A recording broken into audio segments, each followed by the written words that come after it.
What are the big misconceptions about intermittent fasting? It seems to be a really great tool for a lot of people to be able to control their calorie intake. In studies where they don't prescribe calories, so they don't match calories, they just tell people either intermittent fast or, follow a diet. People in the intermittent fasting groups tend to lose more weight and have better improvements in their blood markers.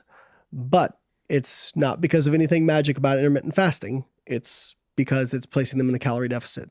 Do they see that in the studies? Yeah. So when they do like randomized control trials where they're actually controlling calories, I'm like one great extreme version of that would be there was a study on alternate day fasting, right? So people would do 1 day fast, complete fast, the next day eat 150% of their maintenance calories.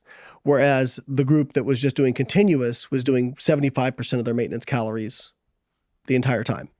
Both groups lost pretty much the same amount of weight.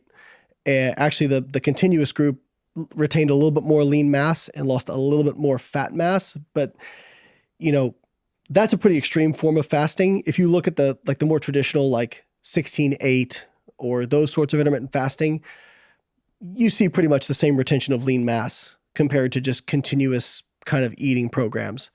The myths that really get tossed around are a lot of them around longevity.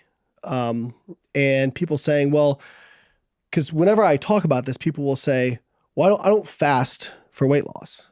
I fast for health. I fast for longevity and autophagy. You've probably heard this term.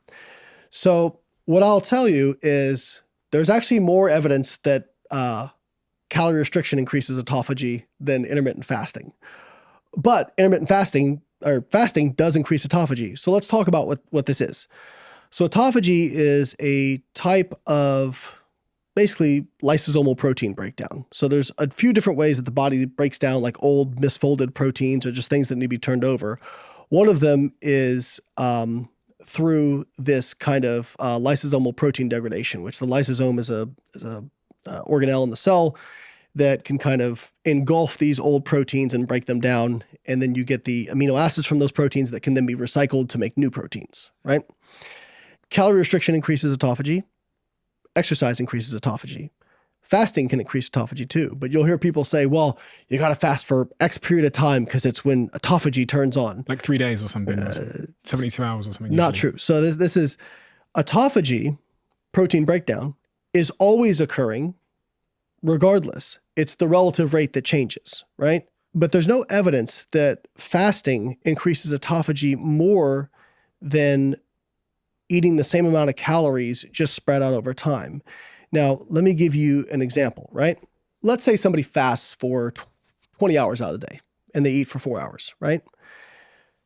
And again, the example I'm using is because some people will say, well, I don't do it for weight loss. I do it for, just health benefits. So let's say over that day, they're eating their maintenance level of calories. They're just eating it in a 4-hour period, right?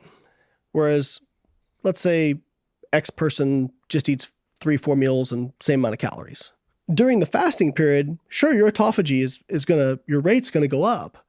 But then during that 4 hours, when you're having to eat a lot more food during that 4 hours, guess what's going to happen? It's going to go way down.